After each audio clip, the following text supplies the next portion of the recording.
All right, we're live. How's it going, everybody? Welcome back to the Anchored In podcast. I'm your host, Cohen Ingram, alongside the fellas Jack Billings and Luke Fitzner. The Olympics are here. Super Bowl 60 is all over. Raptors are still cooking up, and Canada is racking up some medals over in Italy. There's so many things to talk about, and honestly, I don't know where to start. Billsy, I gotta pass the torch over to you, pal. What's the first segment going to be this episode? All right. Well, first off, it's an honor, but I'd love to start on a high note, but I think I'm just gonna kick it off here with the ladies, the women's hockey team kind of kicking it off. But it starts on a low note just because they obviously did get pumped by the States 5-0.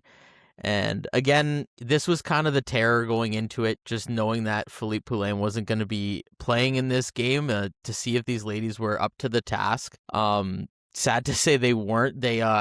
They got outshot pretty bad in this game as well. It was just kind of a carryover from the rivalry series because the U.S. outscored Canada like 24-7 in that game, and they just carried that narrative over again. And I don't know, it wasn't a pretty sight to see at all. Yeah, Canada really just did not look to be even in the same tier as the American squad in the 5-0 loss. I mean, obviously, the absence of Marie-Philippe Poulin, it did them in. Clearly, their captain not being out there, the team just looked pretty lost. And I think, obviously Canada is going up against this U.S. squad. That's probably the best competition they're going to get in this tournament, I think. Obviously, not the result they were hoping for, but I think if they can have a couple of bounce-back games against a few teams that aren't as strong, obviously, as the Americans, get Poulin back in the lineup, and then by the time you're coming around to quarters and semis, and then hopefully, that gold medal game, Canada should be back on track. It's been 7 straight losses against the U.S. in the women's side.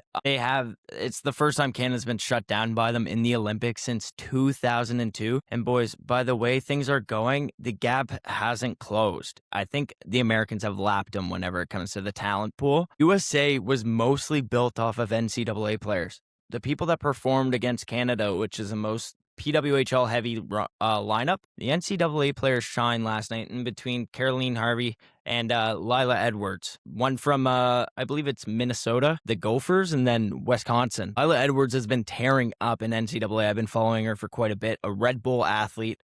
Just looking at her stats from last year, 71 points in 41 games played, 35 goals, 36 apples. Like, she's a balanced player out there. And Wisconsin is a very successful female academy. So, I mean, it's great to see some of these young stars shine before they go to the big stage in the PWHL. Yeah, I mean, there's rising stars like on the men's side across the board in the NCAA, and you're just seeing more and more athletes kind of come up through that college and university system. And I don't know, I think it's cool to see just in terms of variety and just seeing all these different like development pools that they're coming from all different places. But yeah, like I was saying, like this wasn't a pretty sight. Like, for the rest of the tournament, you're hoping they're gonna be able to like it's still obviously early days, so hoping that the ladies can kind of like what Luke was saying, like build some momentum through this next couple of games and get some of their next key pieces back. That being Philippe Poulin, but even then, like she shouldn't be the end all be all. I get it, she is a fantastic player, one of the best women hockey players to ever play for sure. But again, like that's what I'm saying. That's a scary sight that when your best player goes down and you drop a game like that 5-0 and there doesn't even seem to be any sort of offensive sparks, that's cause for concern. Yeah, I mean, Canada obviously can't be relying on their captain to carry the way, and I don't think that they are, obviously, neither with the men's side. If you take Connor McDavid off that team, it's still a gold medal contender. But he does bring a lot, and so does Poulin. And obviously, Canada just came out and didn't know what to do without her, I guess. And so, yeah, I think they can, they still have time, and they still have a couple games left to figure out how to play without her if they're forced to do that, maybe even for the remainder of the tournament, or at least a majority of the remaining games. It would be good for Canada, obviously, to get her back as soon as possible. But if they can learn to play without the captain and battle through some adversity here early, it could be something to help them on, or later on down the road, I should say. Yeah, I mean, they almost look lost without number 29 driving the bus there. Let's talk about goaltending in that game, though. And Renee Desbian, usually the rock between the pipes for Team Canada, allowed 5 goals and was ultimately yanked from the game. Do you ride with her for the medal round because of her history, or do you think her confidence is just shaken from this game? I don't know. I think like especially in a 5-0 like blowout, I guess not all 5 can be purely the goalie's fault. I mean, Fitzy, I know that you're a goalie and like hands up for that. Sometimes you gotta. It can't all come down to the goalie every time, right? I mean, obviously they're in between the pipes, but again, you just got to go with the one that you trust the most. And I mean, if that's the case, if she's gonna keep holding that starting position, I don't know, but I don't know. Like you've got to like just move forward from this point. I understand like it's not a great start to the Olympics, but you need to just look forward to the next tournament and keep that mindset of just looking forward. Because if you get bogged down in this loss, it's not going to help. It's not going to improve anything. So I think it's just you got to have a bit of a goldfish memory in this sense and just get prepped for the next game and pump whoever comes your way. Yeah, I mean, absolutely. The short memory is such a key part of being a good goaltender. And I think, obviously Desbian gets pulled in that game. She gives up 5. But if you look at the other side of the scoreboard, Canada didn't score any goals. So obviously you're not going to win when the offense doesn't click at all. So obviously, sure, you don't want to be giving up 5. And getting pulled is tough, obviously, on the confidence, I would say. But at the same time, I think it's the same thing, as the rest of the team. It's just they're going to be looking to bounce back. And I think they're obviously capable of doing that. And so we're just going to have to wait and see, honestly, until their next game. But I have full confidence, I think, in not only Desbian to go back between the pipes and hopefully carry them on, but for the rest of the team to kind of look a little bit better the next time they're out there as well. I totally agree. And I also have to make a correction from earlier. Caroline Harvey and Lila Edwards are both playing for Wisconsin. It was Abby Murphy who had 3 apples in that game. She plays for Minnesota for the Gophers. I guess you can panic about this game if you want, but honestly, I'm not going to count this matchup as like the full rivalry matchup. This wasn't the full show. If you're missing Captain Clutch, I don't think this counts. USA got an easy win here, and hopefully if Marie-Philippe Poulin is able to get better, and because she is still questionable for Thursday, I believe, in their matchup against Czechia. Or not Czechia. Who are they playing? Jeez. They played Czechia and Switzerland, and then obviously the U.S. So yeah, they're obviously a lot further along France than is the in their men's pool? as well. No, I gotta check that real quick. Have to check Jeez. it out. I mean, the thing that I'll say about all this is like, yeah, obviously they didn't look good, but I mean, something to take home that's a watered down version of Team Canada. Like, I mean, hopefully you gotta hope it's a different outlook with the captain in there. I mean, you got to bank on it really, because if we see a team like that rolling through the entire tournament, I don't know. They play Finland. Finland's the other one that they play Right. against. Right. Okay. France is in the men's pool, which I True, think yeah. I mean, I hope Canada can just blow past that one. Let's just shift over to the men's side real quick. They are playing Czechia as their first matchup. I think we just kind of pointed at it there earlier in the last episode. Puck drops tomorrow at 10:40 a.m. Eastern. It's a early morning coffee game, so you better be up and ready for that one. It's nice to see, or I'm super excited just to see what the outcome of these games are going to be. There's a lot of rules. One that I didn't realize that I picked up on today was that they're stopping play if forwards are just planted in the crease in the offensive zone. Like they just blow the whistle down and it's stopping play. And the faceoff moves to the neutral zone, I believe, which is a very weird rule. I don't know if that is that in the show? No, that's there's definitely going to be a couple things for these guys to get used to playing in the Olympic game. I mean, obviously, I think their most notable thing is the physicality is going to be looked at a lot differently in terms of what's going to be called for penalties and what they're going to let go. Obviously, that's been the talk for a while now, and at every international tournament it is. But yeah, that's interesting. I didn't know about that, but obviously that will change things for guys like Brady Tkachuk on Team USA who love to plant themselves right in front of the goaltender there. He'll have to readjust. That's so funny because as you're saying that, I'm thinking like, whoa, what's so-and-so going to do? What's so-and-so like that? Like there's so many players, that's their bread and butter, right? Just to sit in the blue paint and bother the crap out of whoever's in between the pipes. That's kind of their whole shtick. But yeah, hands up, I didn't know that one either. But that is interesting for sure. Probably bodes well for Jordan Binnington. He's a bit of a hothead in the crease, so he'll appreciate not having anyone there to piss him off. Yeah, well, what is Sam Bennett gonna do, boys? That's his job, no? Whenever he threw a few punches at Stolarz there. Yeah. What do you think of the lines? What do you think of Tom Wilson being paired up to Macklin Celebrini and Connor McDavid? Well, a point that I had made, and I thought this was I thought it was pretty bang on for me. I love that it's Wilson and Celebrini purely because I kind of pull the comparison to a certain extent, Hyman and Wilson, not exactly the same player, but similar makeups in the sense that they're gonna go get those pucks in those dirty areas. They're gonna pump up and down the ice, no problem. I think there's a weird stat that I seen pop up before that Tom Wilson is one of the fastest straight line skaters across the NHL, which is that's not a bad thing to have a little sneaky speed in there. And then because obviously McDavid has had a lot of success with Hyman, and then I think to a certain extent, and this one's a bit more loose, Celebrini is kind of like Draisaitl in the sense that he can, with that whole using his body and turning away from the puck and just the wicked shot and the IQ alone that the both of those two have. I mean, I gotta think that that's why they kind of paired this lineup the way they did, almost modeling it after that.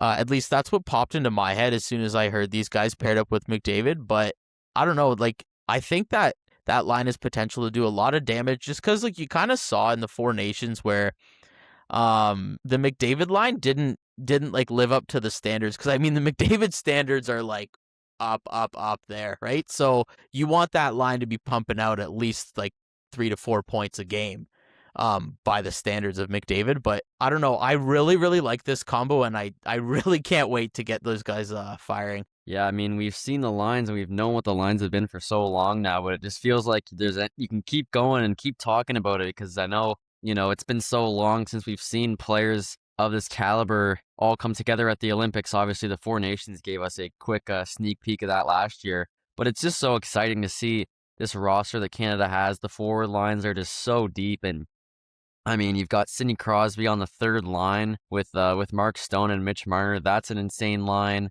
And then you go back to that first line that you talked about, Billsy, with the McDavid, Celebrini, and Wilson combo. And I can't lie, that's definitely the one that I think we're all most excited to see. I mean, the McDavid-Celebrini combo is one thing. Obviously, that's two of the most talented players in the NHL already, and two of the top scorers this season as well. And then to throw a guy like Tom Wilson in there is just such it's a great move, I think. And it's something that NHL GMs and coaches should be kind of almost taking a look at how it works out and trying to maybe model their own teams after, because I think if you can combine the skill of those guys with the physicality and then the pure goal scoring and get to the net ability that Wilson has, it's going to be an unstoppable formula for Canada on that top line. Well, the one thing that kind of Czechia has is that Martin Necas and David Pastrnak are obviously going to lead that team. But Martin Necas is teammates with Cale Makar and Nathan McKinnon, so he might have a few notes for the boys heading into this one. Do you think Cale Makar is going to show up big time here? Because I believe, if I'm not mistaken, he got injured in Four Nations, correct? Or am I wrong on that?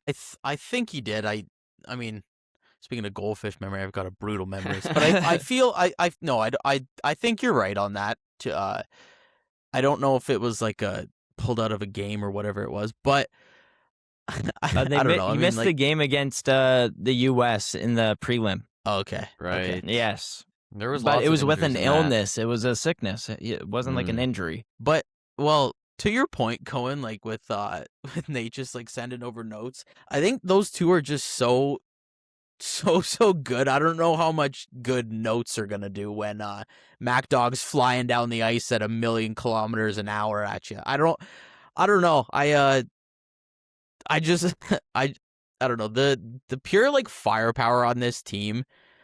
It's just gonna be different gravy, man. I don't know. I'm so excited, and nervous at the same time. It's just I don't know. I feel like a kid on Christmas, man. I can't even speak.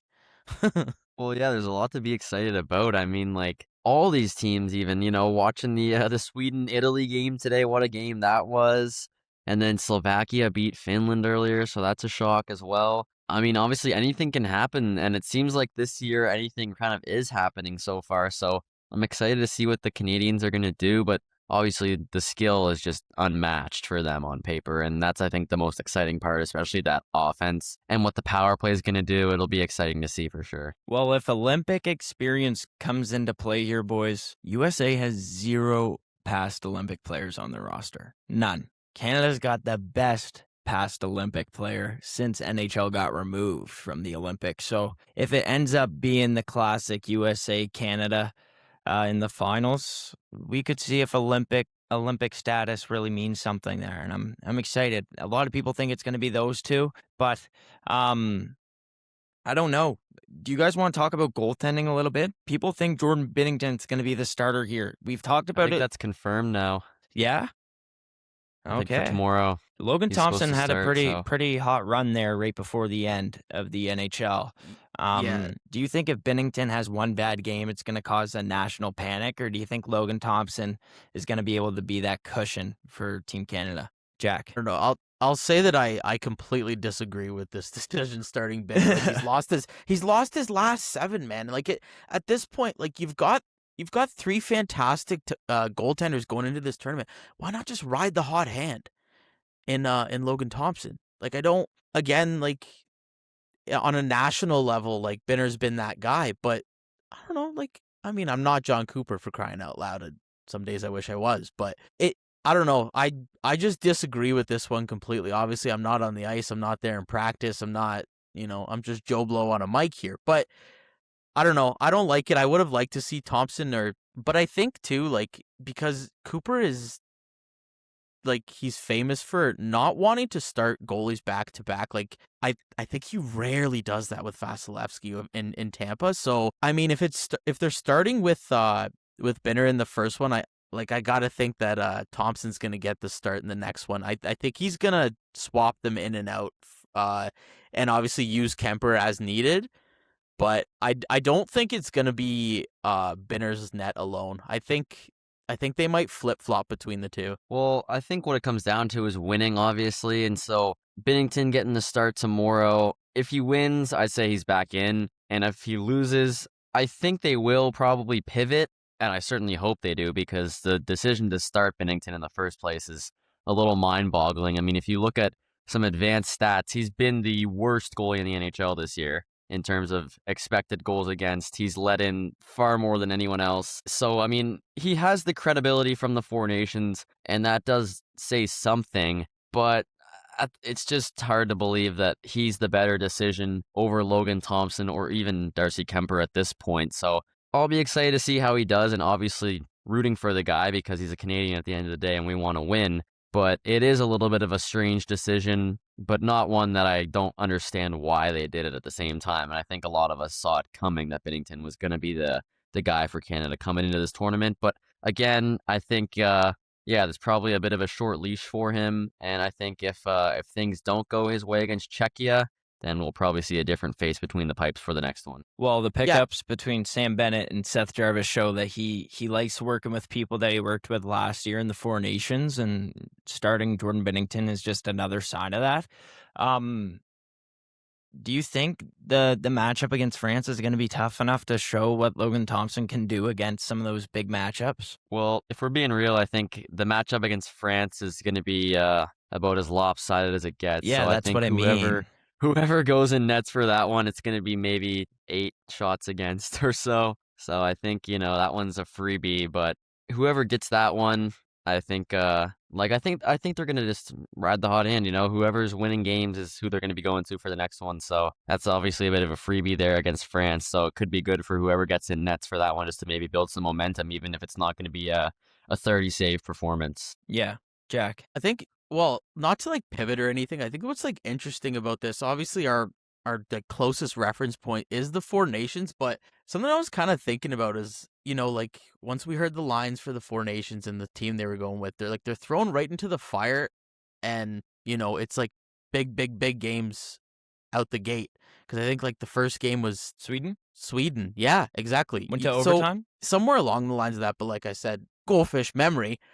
Um, no, I think like in terms of the lines and the goalies, they've got time to obviously, because the big quote unquote game is when we meet the States. But in the Czechia game, and not to discredit like teams like Switzerland and France, this is the time when you can tweak these lines and sort of just finagle out these like last little tweaks and issues that you may have with the lines and move guys up and down and kind of see what's working best, as opposed to in Four Nations where guys just kind of got thrown into the fire.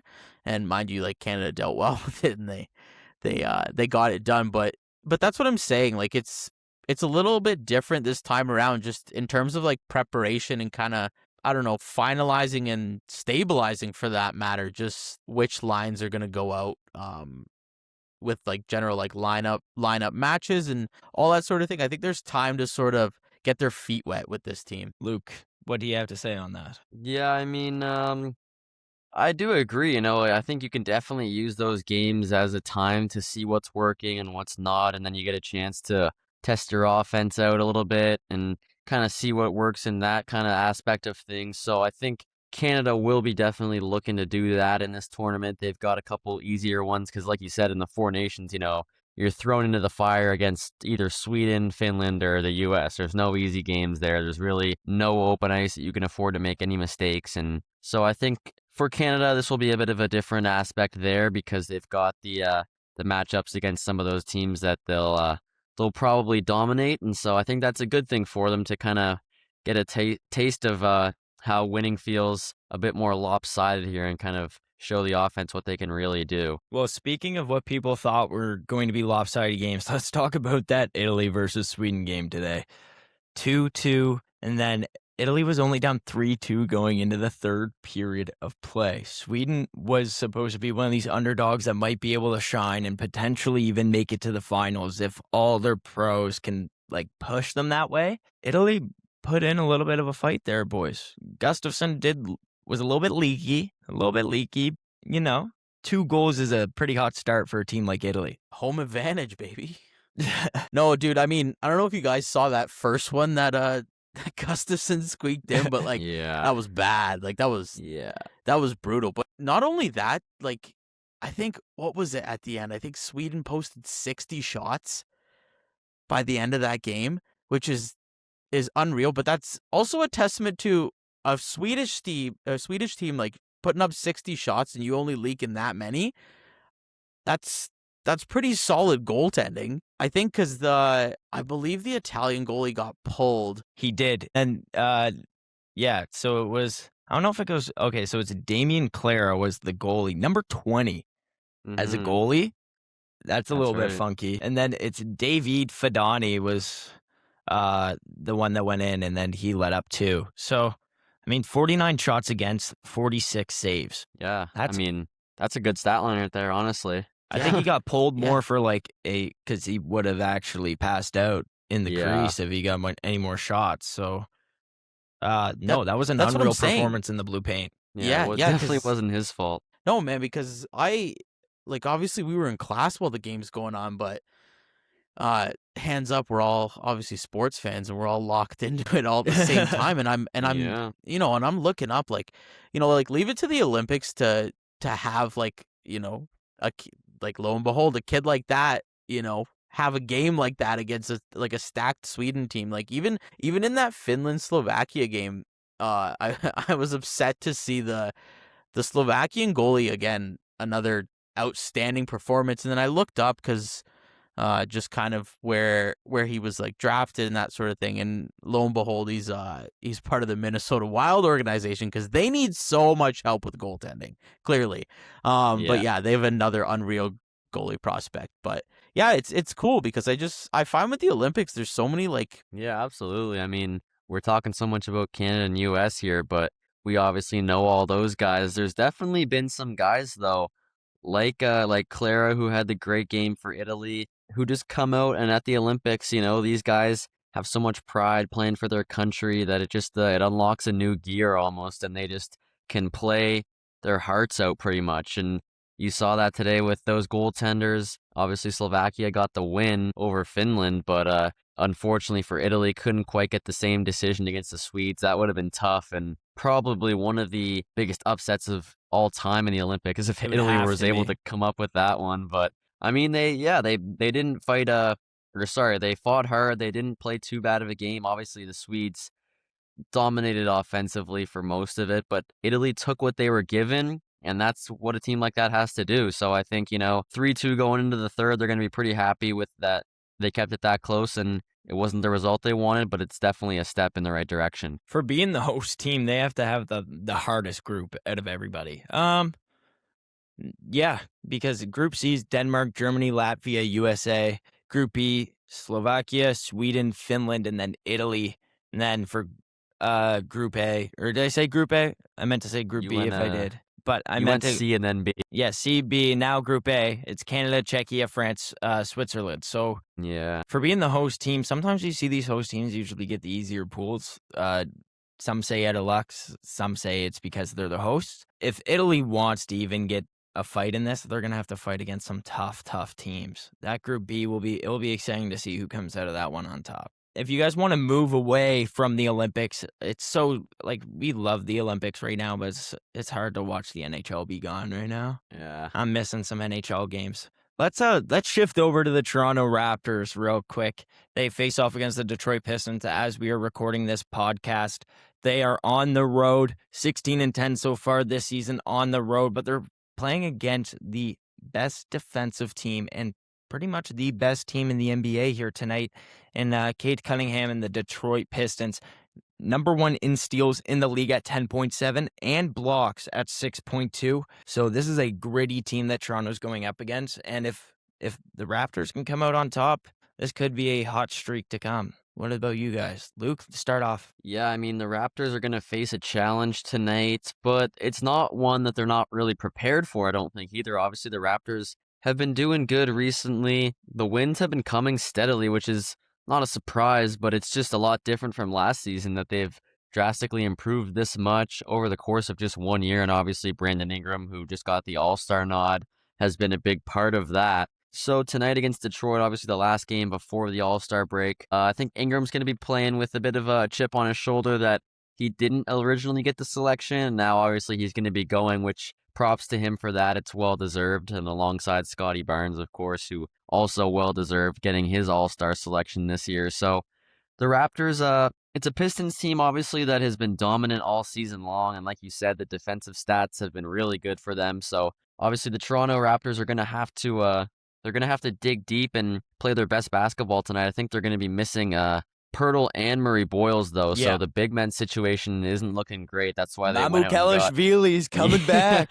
There we go. Jack, That's what they're what going to about need, you? though. Yeah, I mean, obviously it's another tall task for the Raps here, but I mean, people seem to forget they took down the Thunder not too long ago, and that was a bit of a David and Goliath situation. Again, I think this is a little bit of a different situation. Again, just Cohen, how you were mentioning just how good this Pistons team is defensively. It's not to say that it's off the table. It's just I think it really just boils down to if possible shutting down Cade Cunningham, because that is the heartbeat of this team, and this guy has been dominant all year, and he just seems to get better and better every game, which is not something you want to see as he's coming to face the Raptors. But yeah, I don't know. I think that there's missing out after the trade deadline, missing out on Sabonis and no push for Giannis. I mean, I kind of just roll with the mentality, don't fix what's not broken. Obviously, I said last time that I said to go push for Giannis, but I mean, I've changed my narrative here. I'm singing a different tune, if you will. So I don't know. They've got the pieces to they've pulled off big wins multiple times this season, and like I said, it really just comes down to shutting down Cunningham. Well, I mean, it's going to be a battle out there. It's the number one team in fast break points. Raptors collecting 19.2 whenever they get a turnover and a sprint down the court. Brandon Ingram, 22.2 points per game. He's gonna have to step up big time here tonight. And Scotty Barnes, I'm liking what he's doing this year. You know, he can score. We've seen him score a lot of buckets before. He's a triple double machine when he wants to be. Um, 5.6 assists per game. He's basically, he's sacrificing his scoring, which is sub 20s. He's at 19.4, and he's being the leader that he's supposed to be. He's making the other players, he's giving them the buckets they deserve. He's finding that open man. He's getting into the lanes. He's setting screens. He's getting those rebounds. And honestly, he's such a good leader. And I think the Raptors have to build this team around him. And with the big man situation, well, I know they can't do anything now that the trade deadline's over, but it's sad to see what's happening to Jakob Poeltl. Murray Boyles, and Mamu Kalashvili are going to have to be those primary big men until Jakob Poeltl is 100% healthy, and that may not be until the end of this season. It's tough to see, but it's going to be a huge matchup, and I honestly don't know who can come out on top here. Obviously, as a Toronto-based network, we're hoping the Raptors can, but the Pistons play bully ball and they play it well, so I'm excited to see how that game turns out. And let's shift over to baseball real quick, boys. John Schneider had a big announcement, not in a good way, some would say. Anthony Santander out 5 to 6 months. Bowden Francis out, and Shane Bieber is going to be missing spring training as well. But for Anthony Santander, he's going to take surgery now instead of November time on his labrum. 5 to 6 months. The best case scenario, it's going to be another late August, early September return, just like we've seen this year. The Jays are paying them $18.5 million a year just to be like have a jersey. What's the point here? All he's doing. I mean, I don't know. The one positive you can take out of it is that the Jays basically did the same thing last year, and we all know the success that they had without Santander. So, you lost Bo Bichette in the offseason, but I think that the pickups they made and the ways that they tweaked their lineup have been pretty good. The pitching has gotten much better, which has kind of been the thing dragging them down. At least last year, that bullpen struggled for a lot of the year, and I think that's gotten a lot better. They brought in Dylan Cease as the big free agent guy, obviously swung and missed, no pun intended, on Kyle Tucker and Bo Bichette. But yeah, I mean, I think Santander was probably looking forward to getting to play a couple of baseball games this year, but it looks like that's not going to happen again, and he's going to wait 5 to 6 months to maybe get in the lineup again, like you said, late in the season. So it's disappointing for sure. I want to have a chat with the doctor that cleared him to play the first time around, because clearly it's caused him to get hurt again. Because, I mean, unless something happened in the off season, but I just wanted to have a chat with him because I was so ready for Santander to hit moon bombs, and I don't know if we're ever gonna see that, man. And it's like when I saw that headline pop up on my phone, I was like, this has to be a joke. I don't know. Again, I'm not too worried because I'm so high on guys like Dylan Cease and Okamoto, and just the dogs that they've brought in, and I just say let's just run it back again. Yeah. I mean, that's all you can say, I think. I think the Orioles front office is just having a joyride right now, though. They got rid of him, and he's still, oh my gosh. Yeah. Did he not know that he just wasn't going to touch the field other than that one 18-inning game in the World Series? Why couldn't he could have got the surgery after Game 7, like the day after. The entire break, he would have been able to go into spring training fresh off surgery and like ready to go. That's what I'm getting at. Like, what was happening in this offseason? Why? I don't know. Maybe. And Bowden Francis, for somebody who has 4 years in the league, why is he so hurt? I mean, they've had a lot of guys like that, just injury prone, not playing a lot of games. It sucks a lot. I mean, Santander, the timing of this one is the worst, obviously, that we waited how many months? It's been 3-4 months now since the Game 7 loss, and now the day that pitchers and catchers report to spring training, we get the news that he's going to be out 5 to 6 months after obviously, something has to have happened. It's not that he's just waited this long. At least I'm going to make myself believe that that's the truth, but it's just disappointing. And like you said, Jack, the addition of Okamoto is going to be nice. I think he'll slide into the lineup really well. and be a consistent guy on the corners of the infield. And so obviously Santander, we're not going to see him hitting those bombs that we want until at least maybe later in the season, which does hurt. But if there's, again, one positive to take out of it, I guess it's also that this team will be getting a boost in August or September. So there's something to look forward to at least. Guys, I'm so disgusted with this. I hope you know. He's such a great bat, and for this to kind of just be thrown out the window for the season that we had last year and the expectations we have going into next year, it's frustrating. But I think the Shane Bieber one, that's just because, this guy's a Cy Young winner. He's proved that he can pitch. I'm sure he's literally just going to be doing live at-bats the entire spring training, and he's going to be the healthiest he's been going into the regular season because he's Shane Bieber at the end of the day. You don't have to risk his arm getting hurt in spring training time and then losing him for the regular season when it matters, right? I mean, No, it yeah. could be different. That he could actually have some tenderness in his arm and it's just not going away. But going back to the Santander thing, do we think Joey Loperfido is going to become this everyday starter now that he's hurt, or do you think they're going to go with Babe Schneider? I don't know. I think they're gonna kind of do the same thing they did last year. I mean, knock on wood, but it's inevitable that there's gonna be some injuries all around that infield, and Davis has kind of slid in where need be, and I think they'll kind of use him as that utility guy again this year. But I don't know. I do think we will see a bit more of Loperfido this year, just because of that absence of Santander. But like I said, those are both guys I think that are going to end up sliding in and out of the lineup just depending on how healthy they can stay. But especially in baseball, it's so up in the air with injuries with a lot of these players. So I don't know. I think it's going to be almost like a dual pivot from the both of them. I think they'll get almost shared duties to a certain extent. What about you, Yeah, Luke? well, Loperfido was good last year, and I liked the limited chances that he got in the majors last year. Now, the Jays have a deep, deep outfield, honestly. They've got Barger that can play out there or in the infield if you need him. You've got Nathan Lucas. I don't think George Springer's going to be making any appearances on the field for probably the rest of his career, but Nope. Dalton Varsho, again, he's been unreal in center field and then left field if they need him. So I think, Loperfido should get chances, and I think probably injury is going to bring that more than anything. But he definitely deserves it, and he's earned it, and he's been part of this organization for some time now, and he's gotten some chances, but obviously never pushed through as a full-time or even a platoon guy who plays every other day.